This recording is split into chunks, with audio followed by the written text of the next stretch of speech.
فيلمنا بيبدأ مع وودي ونيل، شاب وبنت ساكنين قدام بعض دايما في خناق وما بيحبوش يتعاملوا سوا بسبب اختلافهم دايما بيعصب نيل بالموسيقى اللي بيشغلها.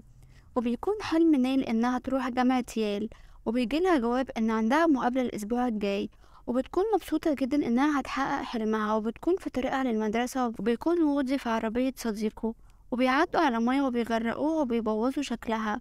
هتروح المدرسة وكله هيتريق عليها لحد ما بيكون في رحلة للمتحف، وبيكون نيل ووودي موجودين فيها.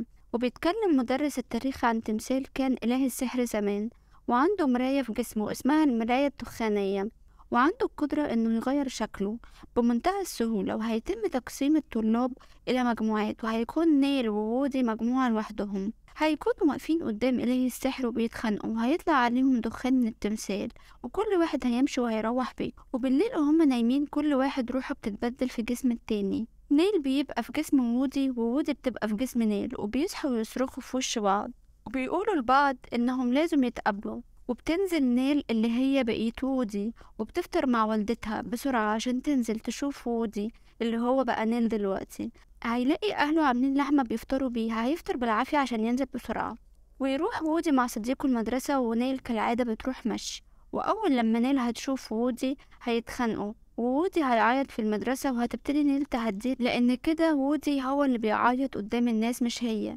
وبيكملوا اليوم على أساس كل واحد يرجع زي الأول. وبيكون مطلوب من نيل اللي هو وودي تتكلم عن قصة تاريخية، وبتفضل تتكلم عن أي حاجة لأن بيكون وودي هو اللي بيتكلم لحد لما الحصة بتخلص. بتكون حبيبة وودي رايحة تتكلم معاه لكن بيرفض وبيمشي، وبيروح لهورس صاحبه اللي بيقوله إن عندهم تدريب مهم، ولو ما جاش النهاردة المدرب هيطرده من الفريق. وبيروح التدريب وهو مش عارف أي حاجة في الكورة، وبيهزقوا المدرب إنه فشل، وإن أهم ماتش في الأسبوع ده ولازم يشد حيله وإلا هيطرده. وبيخلص اليوم الدراسي وبيرجع كل واحد لبيته على أمل إنهم يناموا ويرجعوا زي ما كانوا. وبيروحوا تاني يوم المدرسة، ونيل بتتخانق معاه وبتقوله إنه لابس لبس قديم جدا، وبيقولها إنه حر يلبس زي ما هو عايز، وبتقوله إنها هي كمان هتلبس زي ما هي عايزة. وبتلبس نيل اللي جواها روح وودي لبس قصير، وبتعمل شعرها تسريحة عجيبة وبتتصرف بطريقة غريبة. فبيروح وودي اللي جواه روح نيل وبينهي علاقته مع حبيبته وودي، وعشان تنتقم منه نيل اللي جواه روح وودي هتعمل علاقة مع شاب لكنها مش هتقدر وهتمشي. وتاني يوم الشاب ده هيقول في المدرسة كلها انه كان في علاقة مع نيل، وبمجرد ما وودي بيسمع بيعيط وانه ازاي نيل تعمل كده، وبيسألها ليه عملت كده، ولكنها هتقوله انها ما عملتش حاجة. وبيروحوا هما الاتنين للشاب ده وبيضربوه لحد لما يقول انه ما حصلش حاجة فعلا. لحد ما في يوم بيكونوا قاعدين مع بعض وبيفتكروا انهم لما روحهم اتبدلوا كانوا واقفين قدام تمثال اله السحر، فبيجروا على المتحف وبيقفوا قدام التمثال على امل انهم يرجعوا تاني، لكنهم مش هيرجعوا، هيستسلموا للواقع.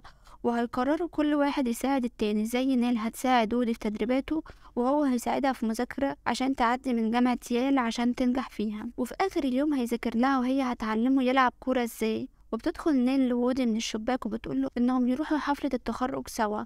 وتاني يوم بتقول نيل لمامتها انها بقت تقضي وقت مع وودي وانه طلع شخص طيب، لكن مامتها بتقول لها انه شخص فاشل وانه ما يستحقش يتعامل مع بنتها الجميلة. بتقوم نيل وهي متعصبة، وبالليل هيكون وودي مستني نيل لكن ما بيلاقيهاش في بيتها، وهيلاقيها بتلعب كورة من كتر ما هي متضايقة، لكن بتزعقله وبتقوله انه هيفضل فاشل. وتاني يوم بتروح جامعة يال وبتبدأ المقابلة، ولكن بتتسأل عن الشعراء اللي هي بتحبهم، ما بتعرفش تجاوب، وبتفضل تتكلم عن المغنيين اللي بيغنوا راب حاليا، وبتسمع الدكتور الأغاني.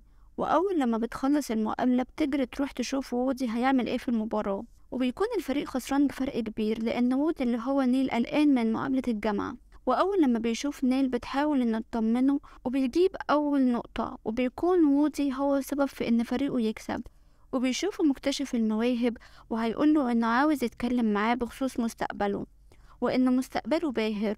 ونيل هتروح لوودي وبتطمنه عملت ايه في الجامعة وبيشكرها جدا، وبتقوله نيل إنها لو اختارت تكون أي شخص في العالم هتختار تكون هو، لأنه شخص ناجح وطموح عكس ما كانت بتشوفه. وبيظهر التمثال تاني وبيطلع منه دخان وبيرجع كل واحد لجسمه من جديد. وبيجوا أصحاب وودي وبياخدوه عشان يحتفلوا، وبتجري عليه نيل هتلاقيه واقف مع حبيبته، فبتحس انه مش محتاجها بعد كده فبتسيبه وتمشي. وبترفض تاني يوم انها تقابله، وبتخلي مامتها تقوله انها مش عاوزة تشوفه تاني وانها مش هتروح معاه حفلة التخرج. وبيكون في ايد نيل جواب بموافقة قبولها في جامعة ييل.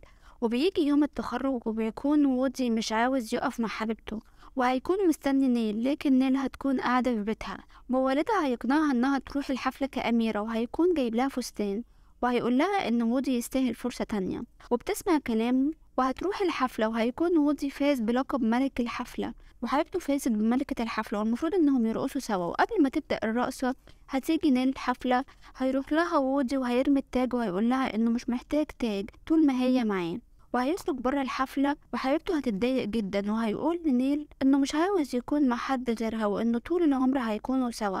وهتتخرج نيل وهيقضوا الاجازة سوا.